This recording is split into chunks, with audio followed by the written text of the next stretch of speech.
Hello, my name is Matthew Holman, and this is an explanation of the code for assignment number 4 for the CS552 RTOS class.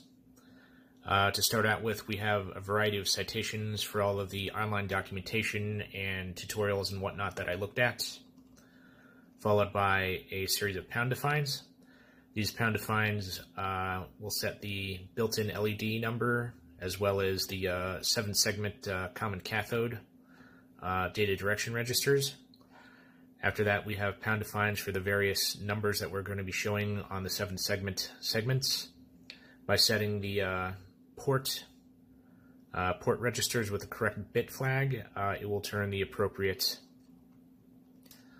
segment on and off. This requires a number of different registers from port G, port E, port H, and port B. We also have one for the decimal place to turn it on and off. We also have our task bits, which is for the event group that we're going to be using. And speaking of, there are about 3 different resources we'll be utilizing that are non-task related, but that are used by the task. The first is a queue. The second is an event group.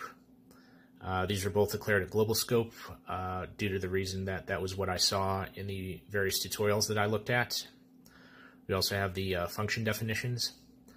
The third and arguably most important resource that we use is this integer pointer called count.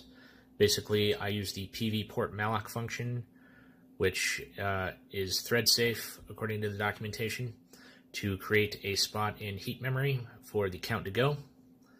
I initialize the count to 43, and we'll see why that is when we get to that specific task. I then set the data direction registers for both the common cathode pins and the various registers that we're using for G, E, H, and B for the different segments. I then create the queue.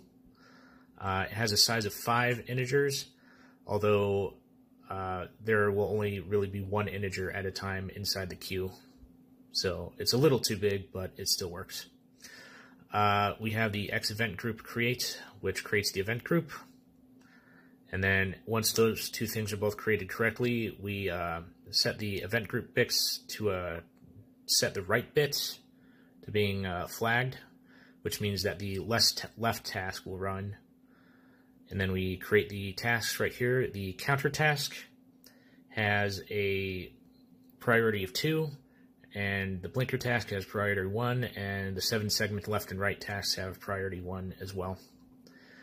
Here in the counter task, we have our state machine for counting up and counting down, depending on this counting down Boolean value.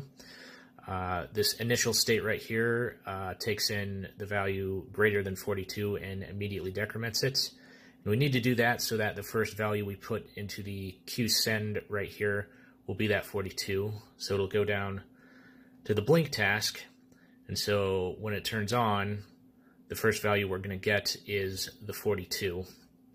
Now this guy will only blink, but it will set the value in the heap memory to be the 42, which is what the 7-segment tasks will pick up right here. And so in here, just depending on which event group task bit is set, will determine which one of these runs. Because we have the task right bit set initially, this left task will run first. And then it'll pick the number it needs to show. And then it'll flip-flop those event group bits. So the right bit will be turned off, the left bit will be turned on, and that is what will allow the 7-segment right task to run. And then down here in the bottom, it'll flip-flop again.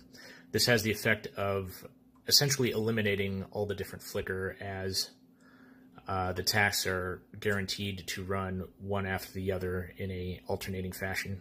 So I'm going to go ahead and upload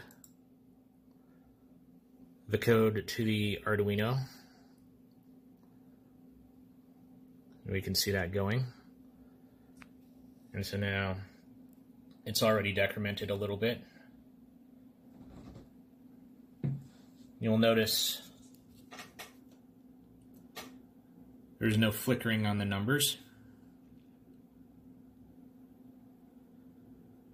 We'll go down to 0, and it begins ascending once again.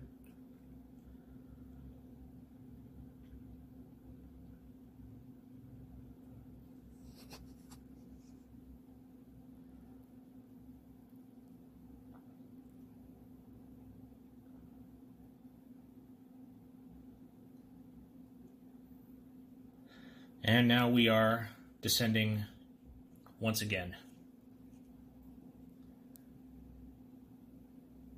It is my understanding from one of the lectures that we get extra credit if there's a cat in the video, so